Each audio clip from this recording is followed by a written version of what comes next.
A memorial honoring the 21st graders and 6 teachers killed at Sandy Hook Elementary opened today, and it comes just 1 month before the 10th anniversary of that massacre. Meanwhile, more details are emerging in the Uvalde school shooting here in Texas. State Senator Roland Gutierrez released call logs between Governor Greg Abbott and Texas Department of Public Safety. That log shows Abbott had 3 short phone calls from the DPS director, Steve McCraw, hours after the shooting started. According to the senator, Governor Abbott made time to attend a fundraiser before having a final call with the DPS later that night. And now some are calling out the Texas governor for a lack of urgency. Joining us now is the Texas State Senator, Roland Gutierrez. Sir, thank you so much for joining us this evening. Yes, ma'am. Thank you. Thank you. Senator, you released these call logs after having them for 60 days. My question to you, what made you finally release them? Well, quite frankly, I had given them to a couple of print reporters probably right after I received them. In all of the news that was coming out of Uvalde, I guess no one ever bothered to print anything. I certainly felt that the people of Texas should know what kind of level of urgency the governor had. You know, when these things happen, governors get to the scene of a crime. They just like Rick Scott did, just like the governor in Chicago did. And that didn't happen here. And I felt it was important that people know what actually happened on that day and what, you know, the head of our government in Texas chose to do. And it wasn't to go down to this school, but rather to go to attend a fundraiser that he had for himself that evening.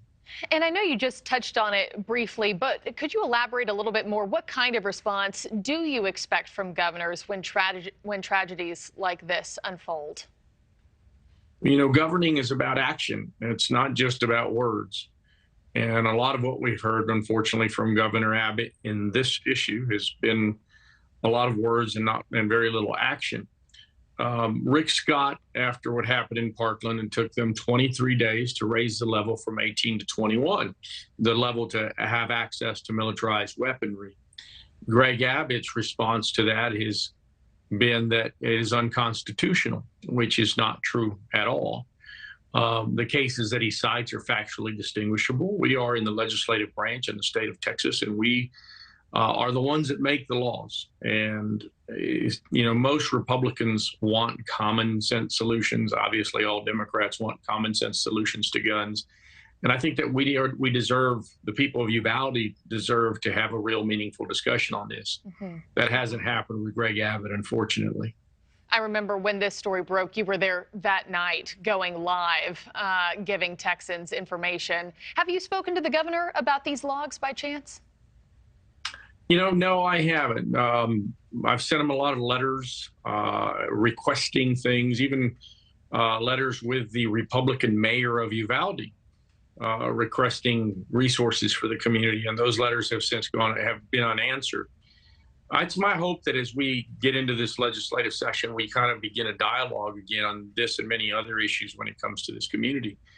We have to do a lot better. We can't just gloss this over. You know, most businesses in Texas, Fortune 500 businesses, want to see this change. 74% of Republican women want to see this change. We're not asking for the moon and the stars in Texas. I get my constituency. I know that in West Texas and South Texas, people love their guns.